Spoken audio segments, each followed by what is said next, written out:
I was gonna say, like, in terms of like my pessimistic attitude about where this is going, I have like two recent examples of like one was Elon talking recently at a Trump rally or answering questions that his biggest concern was whether or not we're going to train AI to be woke or truth seeking.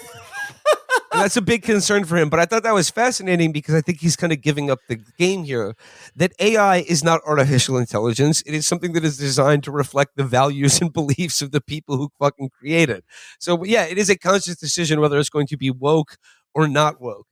And the other example, Max, I assume you saw the comments made by former Google CEO Eric Schmidt the other week, Yeah. where he was speaking at some business conference, and he said, "Look, we all know that like the developed nations of the world have no shot of reaching their carbon like limiting goals that they've been outlined years ago.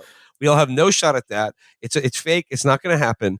So we should, in fact, just burn more carbon and use more energy to power even more powerful AI that will, quote, solve the problem for us. And this to me was so frightening because I think similar to things like the economy, the market, that become described like their gravity or something and not the net result of just human action and decision. And I'm terrified about the idea of like AI just becoming the word that we use to essentially outsource our own, conscience or moral decision making so that the people who create this AI and own it will be like, well, the AI is simply just decided rationally who should live and die in the coming water wars.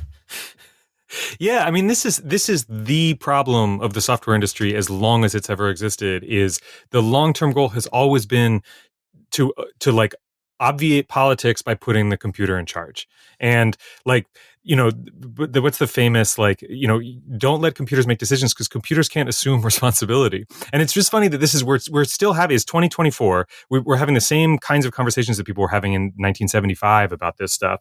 And there still has been no sense that actually like politics is a necessary means of like determining resource distribution, that there's no like, and we're not even talking about like the calculation debate or something that might have a positive endpoint or whatever. It's literally like, oh no, AI will solve climate change or whatever. Like, as long as it's not woke, it will definitely solve climate change. But if it is woke, then we're in a lot of trouble.